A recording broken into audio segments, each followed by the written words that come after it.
Hey Team Set with Sarah, hope you guys are having a wonderful day. Welcome back to the 25 Days of Christmas Workout Accountability Challenge. Today is going to be a fun one. We're going to be doing a 12 Days of Christmas ladder, or it's like an add-on. So it's going to be super fun. We're going to be focusing on quads and shoulders today. So it's going to be a burner, that's for sure. But this will be the exercise demonstration. So we'll get right into it. I have a lot of exercises to demonstrate for y'all today, and then we'll do the workout all together when we go into the actual workout. So this is a 12 Days of Christmas add-on. So we're going to start out with 12 goblet squats, and then we'll rest. 12 goblet squats plus 11 overhead presses, rest. Then we'll do 12 goblet squats, 11 overhead presses, and then 10 box step-ups. And then we'll rest, and then you kind of keep doing that until you get all the way down to 1. But to show you for goblet squats or front squats, we can get into a regular squat position here. You can do this body weight or with weights. I'm holding my bells right here in a rack carry. So we're just squatting down as far as we can, keeping that chest up, making sure that those feet are a little bit wider or about as wide as the shoulders, squatting down as far as we can, just like a regular squat there. If you have a kettlebell or holding a heavier dumbbell, you can always hold it right here in front of your chest and do the same thing. Or if you are at the gym, you can always do front squat with a barbell or something like that as well. Then we got overhead presses. So this will be with elbows out. So we're going to be standing here. Elbows are going to be out to the side, or straight up overhead, back down, straight up overhead, and back down. Making sure we're coming up all the way at the top. I don't want you, we're here, we're back here, straight up overhead, making sure we're not arching our back. So tuck that pelvis under and engage that core for the overhead presses. Then for box step-ups, or you can step up on a chair, box, or stair. I'm going to step up, coming up to that kind of knee drive, and stepping up this way if you're doing body weight. If you want to add weight, you can just hold weight down hold weight by your side and doing box step-ups there. We're doing 10 all together. Then we have 9 lateral raises, which are going to take most likely a lighter weight, and we're going to be just raising our arms out to the side.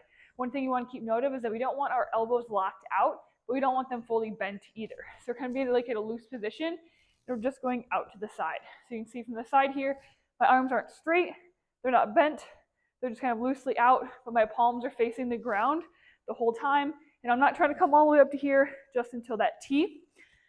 So this is 9 lateral raises, and then we have 8 duck walks on each side. So essentially we're just getting down into a deep squat position and walking forward and then walking backwards. So those are just 8 duck walks. So again, you can get into a little sumo over sumo squat and do it. We're just trying to walk forwards and backwards with those duck walks, feeling the burn in those muscles. Then we got 7 upright rows. So you can use a kettlebell or a dumbbell for this. Essentially, we're getting a good position here, and we're just bringing the bell up to the collarbones and back down. Elbows go straight out to the side here. So you're not bringing them all up here, not here, right to the collarbones and back down. If you are using dumbbells, you'll have the palms facing your hands. Same thing, elbows out to the side, hands come up to the clavicle bones, and that's it.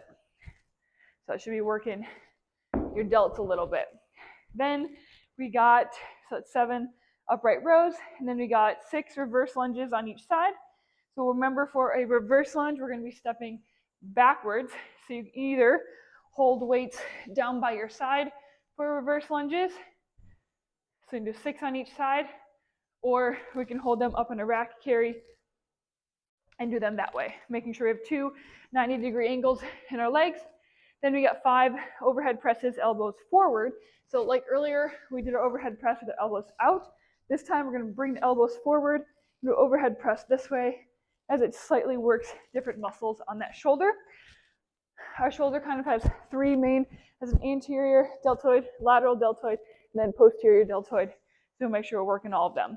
Then we got 4 jumping lunges. So we're just going to be jumping like this. If that's too difficult for you, you can just do forward lunges or reverse lunges instead. Then we got 3 front raises. So front raises are similar to lateral raises, except we're just raising them to the front. Again, just like so. Keeping that core nice and tight.